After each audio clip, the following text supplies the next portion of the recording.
Well, the problem is in no-till is that there's no real tillage to mix the phosphorus around. And so we get stratification of phosphorus in the soil layers. All the phosphorus tries to stay up top and not down into the root zone. So if we can put some sort of a phosphorus down in with the seed in furrow, down in the root zone, it just helps everything out.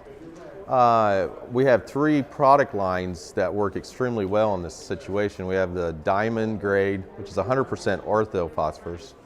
We have Gold Star, which is 80-20, 80% ortho, 20% poly, and then we have the premium grade that's 50% ortho and 50% poly. So we kind of have a niche for everybody that wants it. The 100% ortho, which is my personal favorite, is because it's the safest one that we have, and it's 100% available to the crop right now.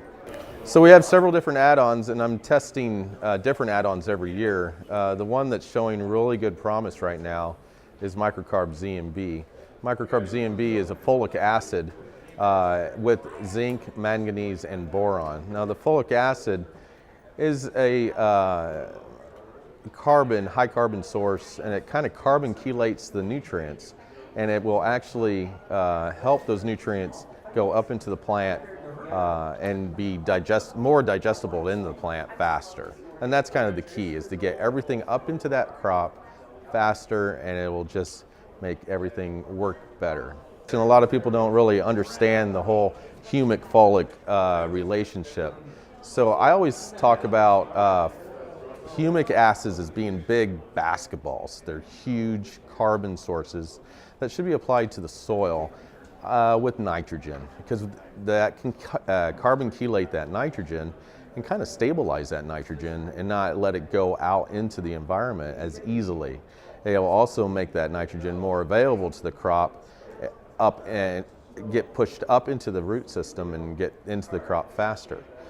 Folic acid is teeny tiny, like little BBs. So they will do the exact same thing. They'll carbon chelate these molecules, but they'll move up into the plant even faster than the humic molecules.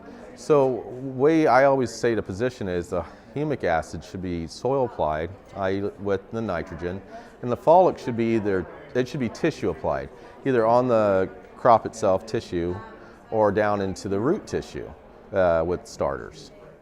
No-till is a very important strategy with the Andersons, especially with the Lake Erie situation.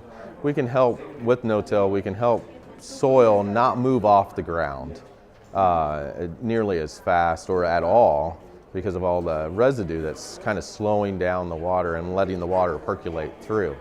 There's just a few little hiccups with the no-till system, and I believe that we have products that can kind of overcome those little hiccups.